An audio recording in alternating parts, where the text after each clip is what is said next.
As crianças, se tiver algum trabalho especial, podem sair nesta hora.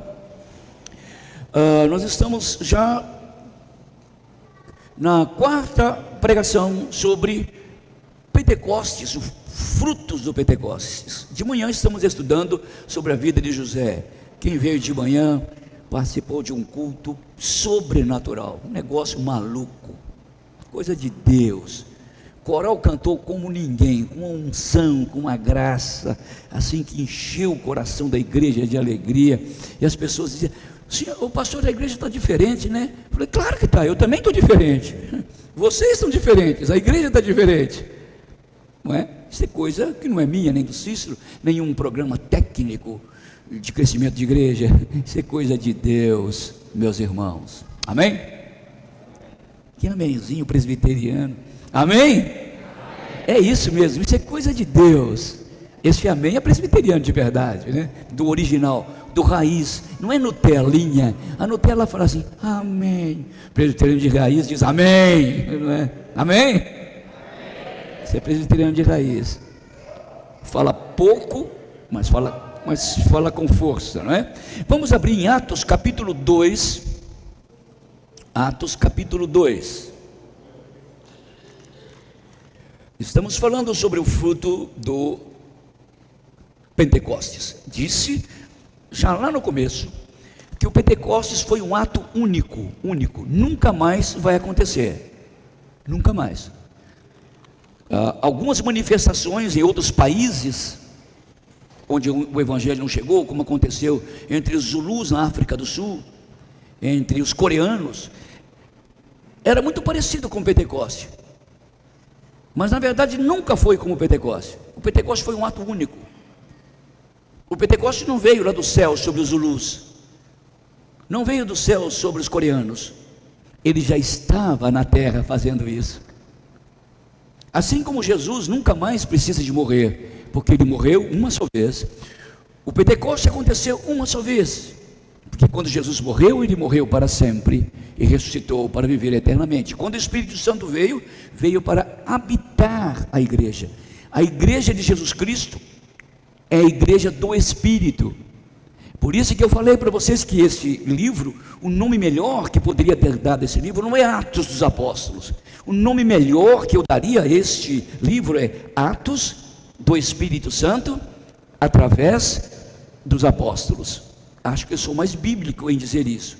Ao invés de dizer que esse livro é Atos dos Apóstolos, eu diria que ele é Atos do Espírito Santo através dos apóstolos. Sabe por quê? Porque aquilo que os apóstolos fizeram não era deles mesmos.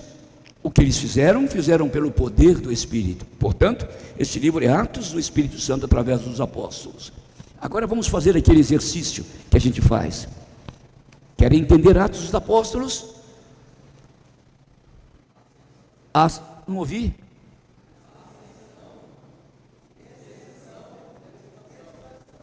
Muito bem. Ascensão. Jesus foi assunto aos céus. Descensão. O Espírito desceu sobre a igreja. E expansão. A igreja espalhou sobre toda a terra. No Antigo Testamento, a obra do Espírito era intermitente. No Novo Testamento, a obra do Espírito é... Estou mal como pregador, hein? Péssimo comunicador. Vocês não guardaram uma semana, vocês já esqueceram. Lembre que eu disse que no Antigo Testamento o Espírito Santo de vez em quando agia e ia embora. Ele não permanecia, era intermitente, de vez em quando. Mas quando o Espírito Santo desceu, Jesus disse: quando o Espírito Santo vier, ele permanecerá para sempre convosco. No Antigo Testamento a obra do Espírito era intermitente. No Novo Testamento a obra do Espírito é permanente. Permanente. Ele não sai mais. Ele veio para habitar a igreja, para santificar a igreja, para dar autoridade à igreja, para testemunhar o Evangelho de Jesus Cristo. Fiquem em Jerusalém, quando ele foi assunto. Fiquem em Jerusalém até que do alto sejais revestidos de poder. E quando o Espírito Santo desceu no Pentecostes, eles foram revestidos de poder. Poder de quem? poder de Jesus Cristo.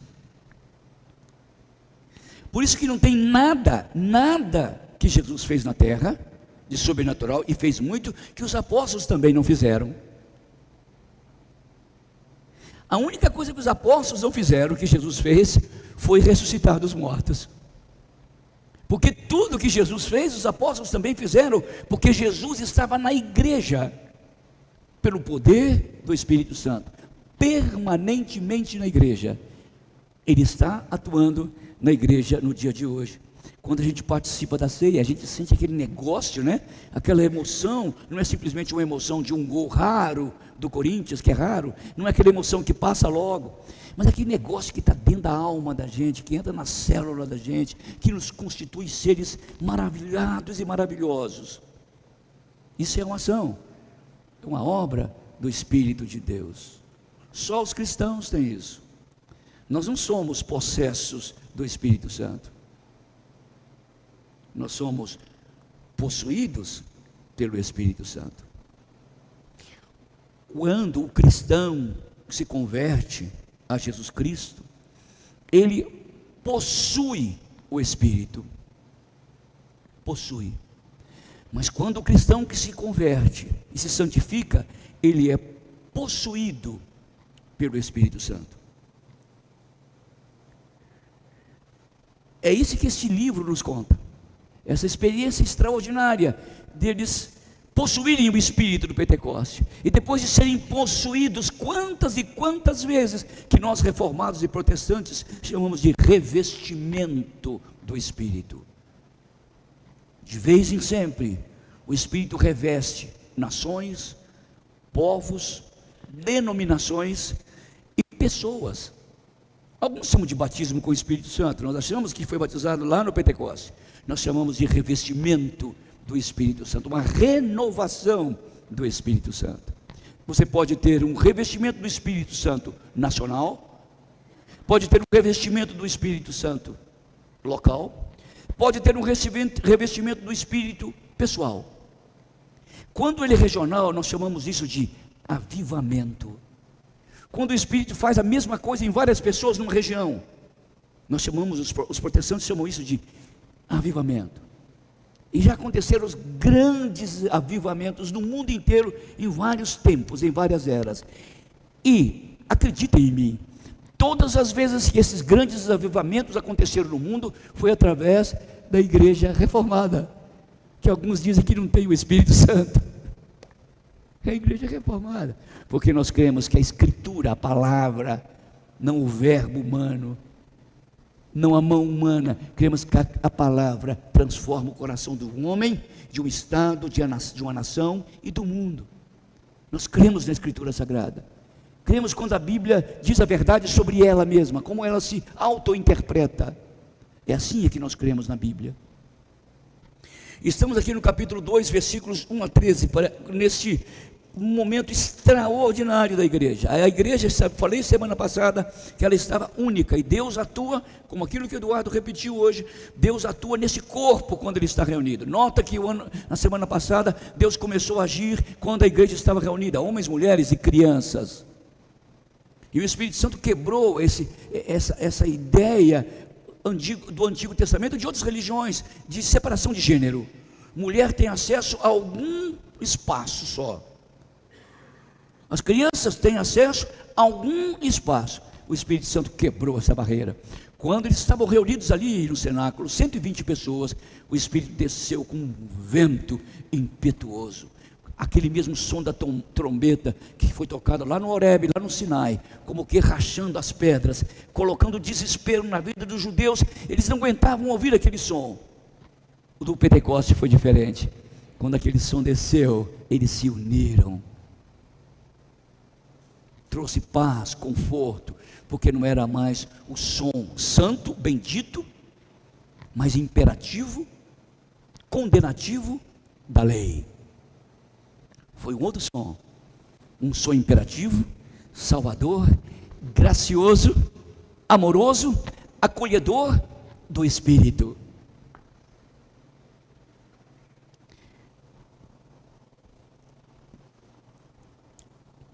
capítulo 2, a partir do versículo 1. Ao cumprir-se o dia do Pentecostes, estavam todos reunidos no mesmo lugar. Semana passada eu falei sobre isso.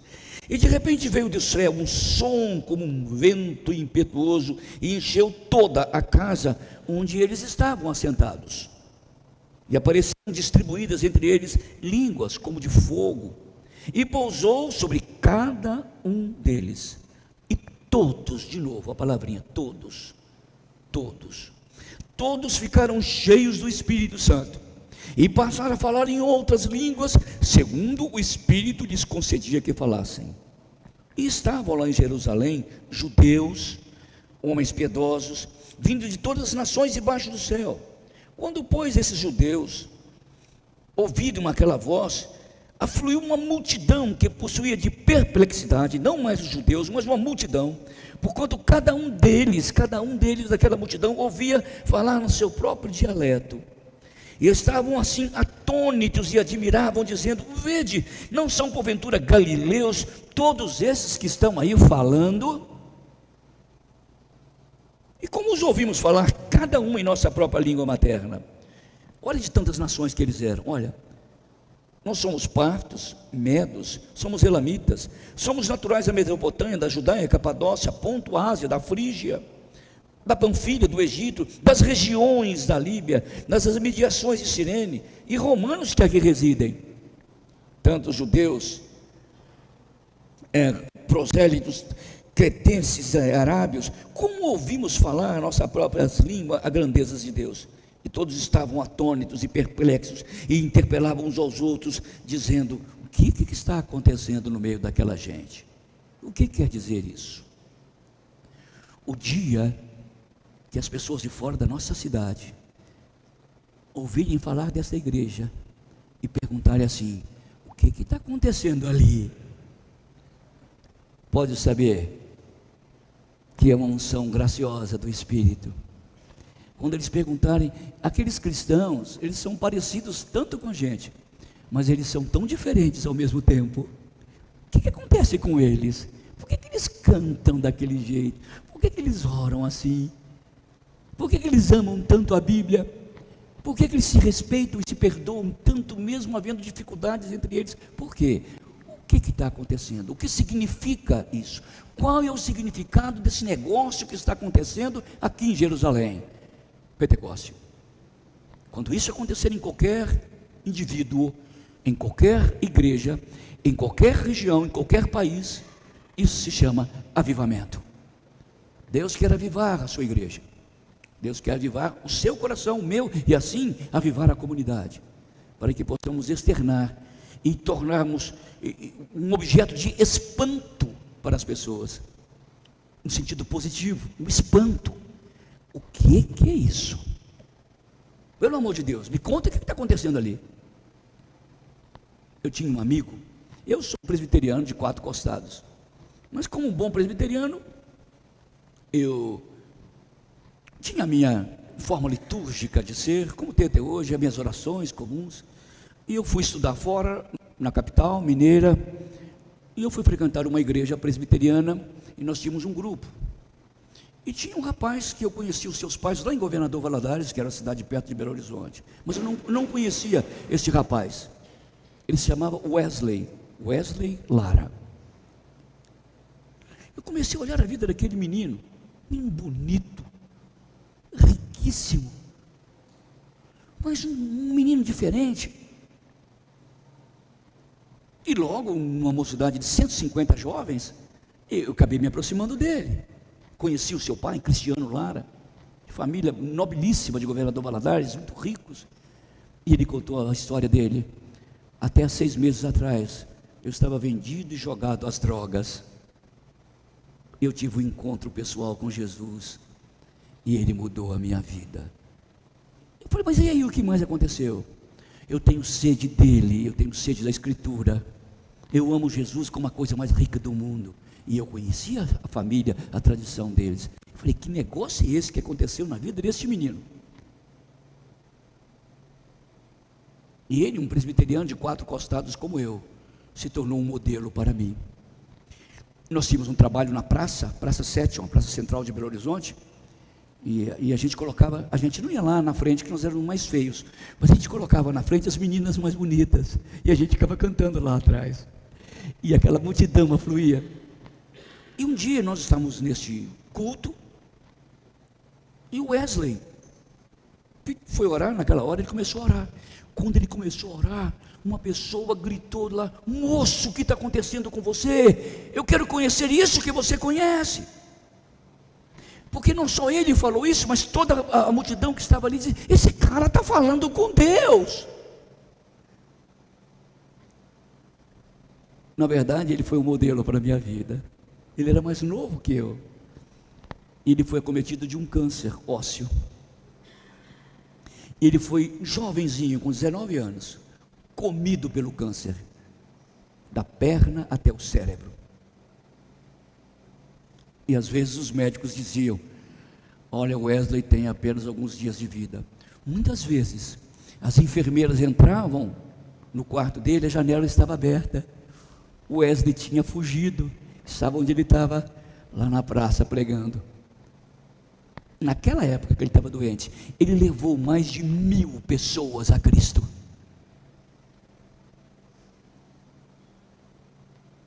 Eu estou dando o exemplo de um indivíduo que mexeu comigo, porque isso pode acontecer com você, comigo, pode acontecer com uma igreja. Vocês já imaginaram? Pode. Essa paixão, quase uma obsessão, quase uma loucura pelo Evangelho, por Jesus. E só a plenitude do Espírito pode fazer isso em você. Só a plenitude do Espírito pode fazer isto em mim. Aquele menino tinha uma cara de Jesus. Adolescente é muito inconsequente. Eu não acredito nisso. Nem a Bíblia acredita que moço é inconsequente. Pelo contrário, a Bíblia diz: jovens, eu vos escrevi porque sois fortes e tendes vencido o maligno, e a palavra de Deus permanece em vós. Creio que um jovem que nós dissemos que são inconsequentes, eles podem ser cheios do Espírito, como a criança, como João Batista podia ser cheio do Espírito, como a criança, como Samuel, podia ser cheio do Espírito, como um velho, como Zacarias, que pegou Jesus no colo, podia ser cheio do Espírito, como eu, como você.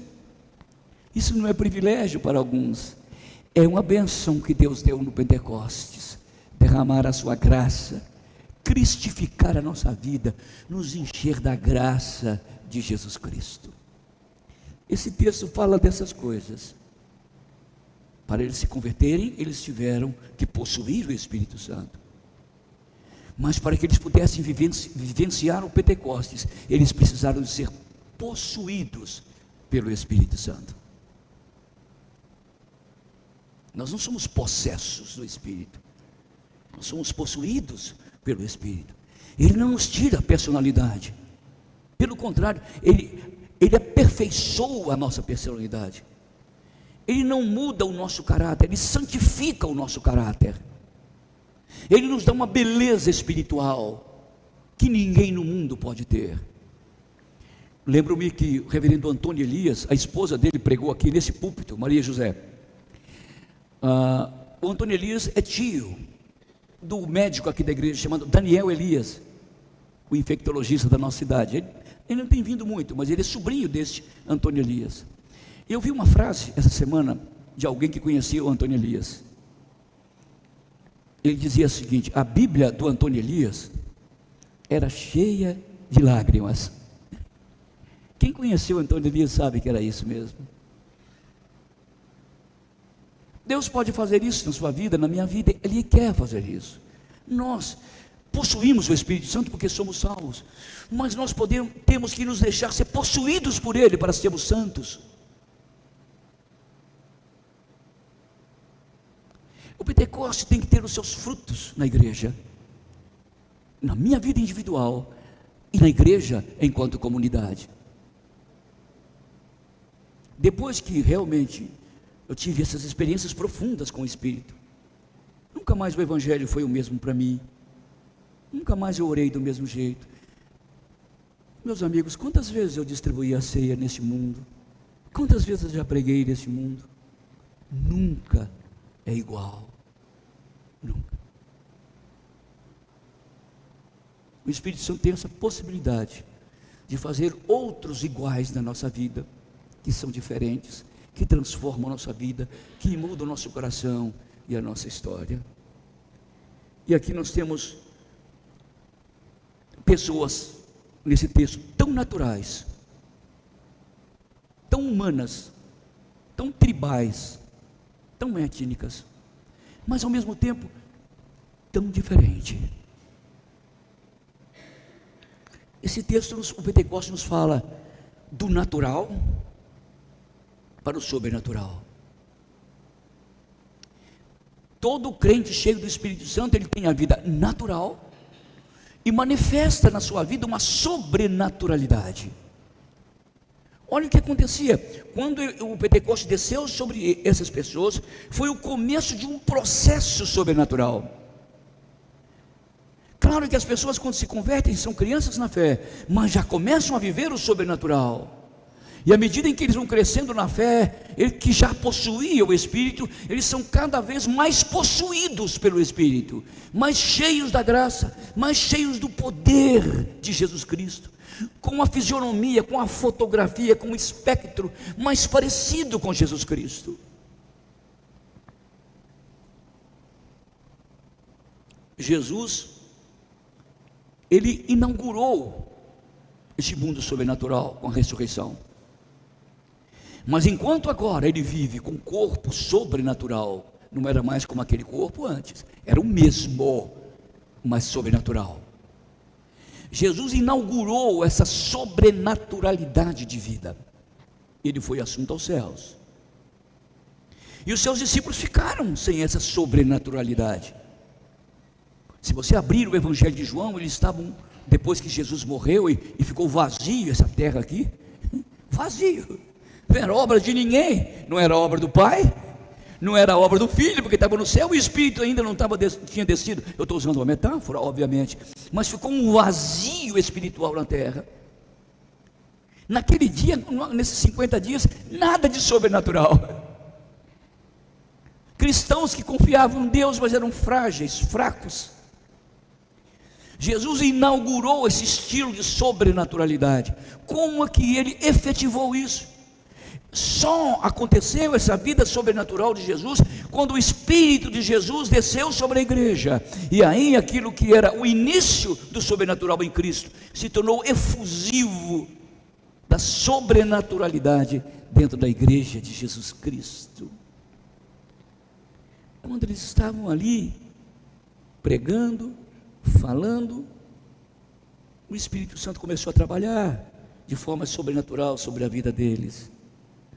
Aquilo que Jesus plantou com a semente do Evangelho, porque o semeador era o Filho do homem, lembra das parábolas que eu preguei?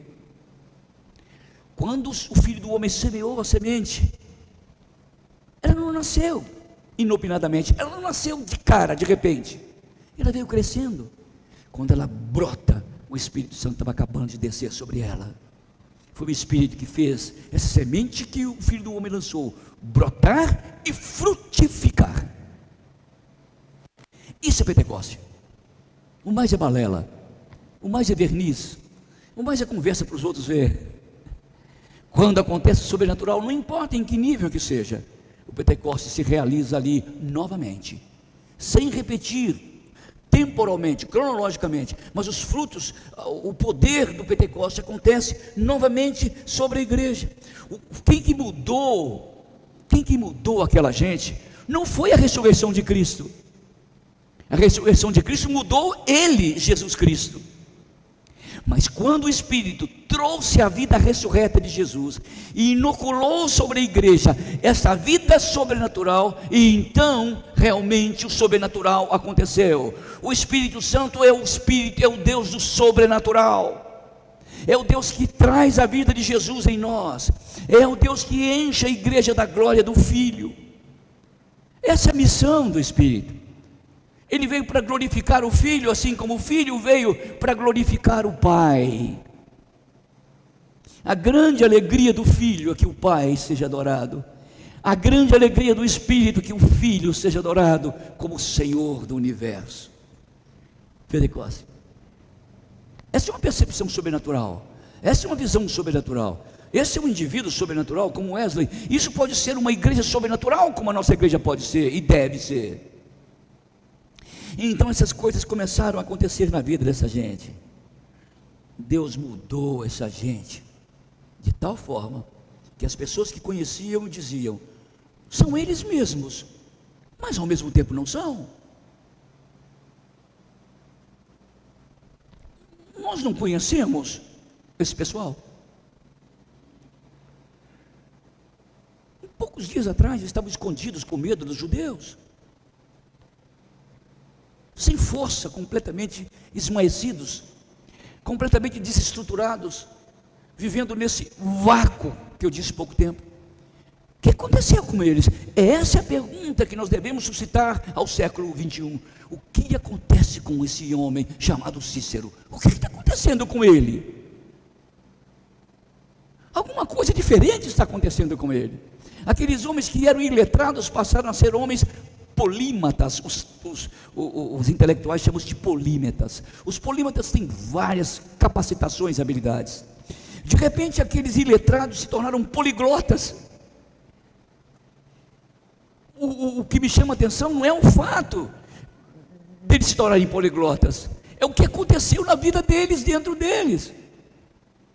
Para eles chegarem a esse ponto de falar tantos dialetos assim, alguma coisa sobrenatural aconteceu dentro deles, no coração daquelas mulheres, entre as quais se encontrava Maria, mãe do Senhor, dos apóstolos, e daquelas 120 pessoas que estavam ali, todas ficaram cheias do Espírito Santo de Deus. Isso é sobrenatural, quando a gente usa a língua portuguesa de uma forma ungida, graciosa. E aquela palavra que a gente usa no dia a dia, quando entra no coração da pessoa com quem a gente conversa, muda a vida delas. O Wesley, meu amigo, falava português comigo, aliás, com o mesmo sotaque de Governador Valadares, mas o que ele falava era diferente. A mesma língua, o mesmo português, mas o modo como falava, a unção, era mais ou menos isso. Não é que o milagre não é que os discípulos falavam em dialetos diferentes, não é. O milagre é que cada um deles ouvia na sua própria língua. Eu não sei qual é esse som que eles falavam, não sei.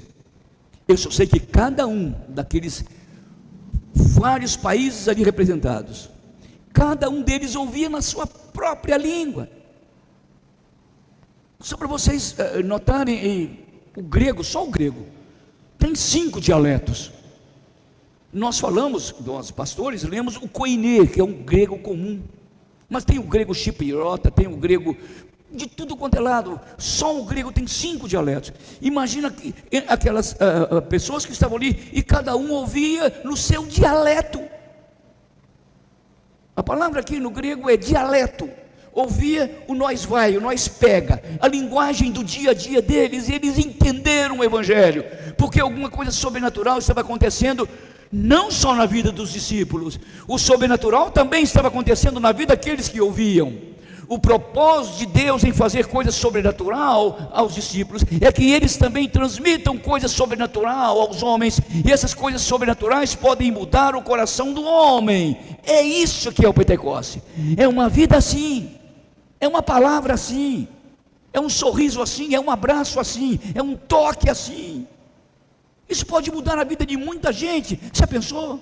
Homens iletrados, medrosos, sem nenhuma escolaridade praticamente, de repente esses homens são tomados pelo sobrenatural. De repente o céu visita essa terra. De repente o Monte Sinai, que causou tanto medo, se transforma num lugar como Jerusalém, que causa tanta graça, tanta simpatia espiritual. Isso é Pentecostes. Foi o começo de um processo sobrenatural, e que muitas pessoas têm vivido na história, muitas pessoas têm vivido na sua vida. Foi o Espírito de Deus que fez isso de novo. que regenerou o coração daquela gente. Aquele que está em Cristo é uma nova criação, as coisas antigas se passaram, e eis que tudo se fez novo. O filho lançou a semente e foi embora para o céu. E de repente aquela semente começou a nascer. E quando ela nasce, vem uma chuva dos céus pelo Espírito e enche aquele brotinho de verdor, de vida, de fruto, de graça e de bênção. Foi um vento sobrenatural que encheu a vida dessa gente. Nunca mais a igreja foi a mesma quando o Espírito Santo tomou-os e eles se tornaram um corpo, uma unidade. Estava conversando ontem com um oficial da Marinha. Ele disse: ser crente é a melhor coisa do mundo, porque eu nunca fico sozinho, eu estou sempre mudando de cidade, mas em cada cidade que eu vou eu encontro uma família, eu nunca estou sozinho. Foi isso que o Espírito Santo criou na igreja. E de repente, aqueles xenos, aqueles estranhos que estavam ouvindo essa palavra, começaram a compreender que havia uma interação entre aqueles dialetos e o som que eles ouviam, e eles se tornaram ali a igreja, e 3.000 pessoas se converteram. 3.000.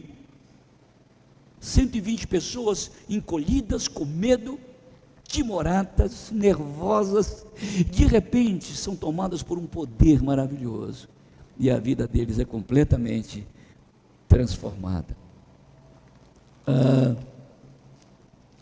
O Pentecostes tem esse poder maravilhoso de trazer essas coisas dentro do coração da gente. O James Webb Telescope fez uma coisa maravilhosa. Ele conseguiu pegar o som do vento do planeta Netuno. Não é verdade som de vento, são ondas magnéticas que fazem esse barulho, igual quando a gente ligava o rádio, lembra? Antigamente o radinho não pegava bem, ficava aquele negócio, são ondas. Quando a gente ligava a televisão preto e branco, lembra? Ficava cheio de cisquinho aquilo, onda. Então esse pessoal, o James Telescope, conseguiu pegar essas ondas e transformá-las em som. Gente, eu tive uma sensação tão esquisita de ouvir o som de Netuno. Aquilo me atraiu, me causou uma espécie de horror simpático. Não sei como falo isso.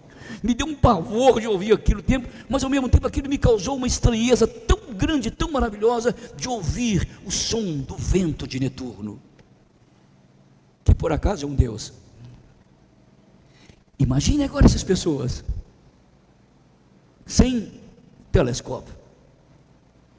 Vem essa onda, esse som extraordinário lá do céu, não de Netuno. E eles ficavam impressionados com aquilo, diziam: o que está acontecendo no meio dessa gente? Nós já viemos em Jerusalém quantas vezes?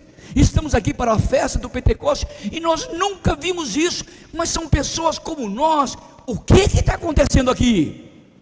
O dia que nós provocarmos, o dia que eu, Cícero, provocar essa pergunta em alguém, pode saber que eu estou cheio do Espírito.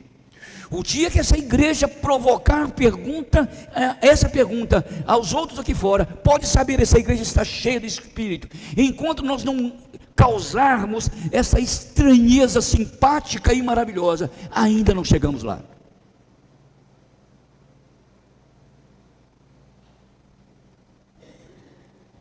Eu ouvi aquele som estranho de Netuno. Me causou um torpor, uma angústia, mas ao mesmo tempo uma coisa de grandeza, que eu fiquei estupefato.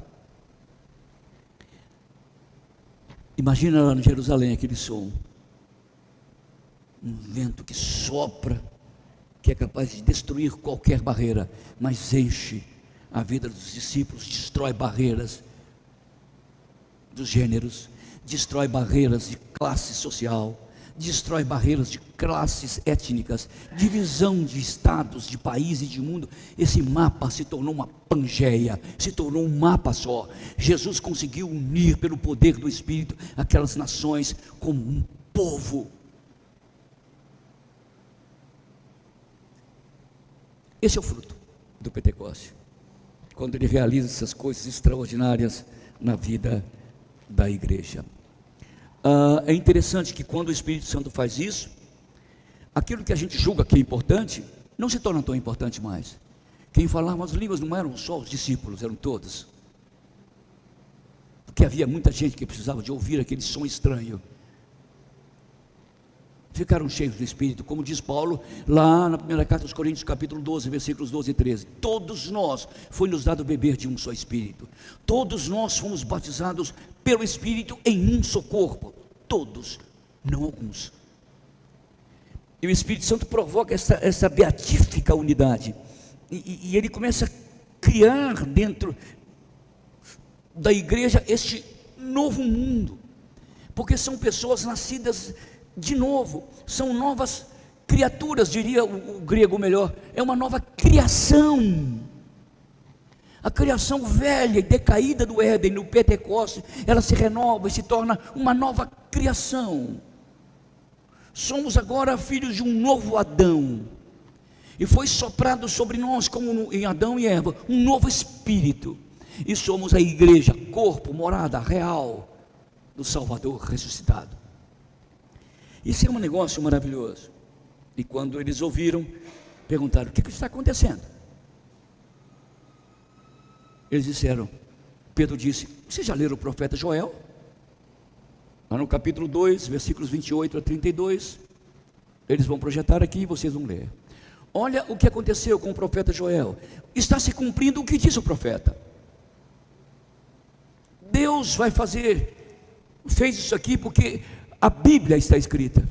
Nenhum avivamento pode de fato ser verdadeiro se ele não estiver calcado nas promessas de Deus. Eu tenho visto muitos pastores, alguns presbiterianos, até alguns, não todos, criarem um modelo, provocar um desenho, um estilo de avivamento de marketing. Não estou dizendo que o marketing não tem seu valor, não é isso, mas isso não transforma nada. Isso transforma o layout, mas não transforma o coração.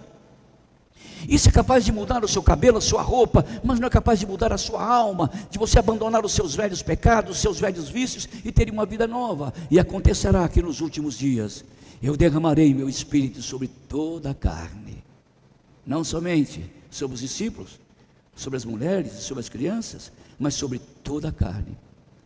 Vossos velhos sonharão, vossos filhos profetizarão. Alguma coisa nova iria acontecer. E o profeta, e Pedro diz: olha a Bíblia, olha o que está acontecendo. Sabe que as igrejas evangélicas do Brasil precisam voltarem à Escritura, voltarem aos ensinos da Escritura, porque dali é que brota a palavra de Deus. É isso que provoca em nós um calor, um fogo na alma que ninguém pode suportar e que ninguém pode segurar, porque isso é coisa sagrada, isso é coisa divina, isso é coisa pentecostal. Todos eles, como diz lá em 1 Coríntios capítulo 12, versículos 12 e 13, vocês vão ler lá. Todos eles foram batizados pelo Espírito quando foram enxertados no corpo. Leiam. Todos foi dado beber de um só Espírito, e todos eles foram enxertados em um só corpo, como quer Paulo em 1 Coríntios capítulo 12, versículos 12 e 13. A todos foi dado beber de um só Espírito. Isso que significa, na nossa visão, batismo com o Espírito Santo. Quando a igreja é cheia do Espírito Santo, existe Pentecoste e não Babel. Vocês já notaram, quando essas igrejas começam a crescer ou a inchar, um líder surge, passa por cima do outro líder, passa por cima do outro líder, cria uma igreja, uma outra igreja. Isso não é Jerusalém, isso é Babilônia. Porque quando a igreja é do Espírito, todos se unem, são cheios do fogo, da graça, do poder, da unidade, do afeto e do amor cristão. Por isso que todos falaram em línguas, porque eles estavam juntos. O que Babel trouxe de confusão por causa da língua, o Pentecoste trouxe de unidade por causa da língua.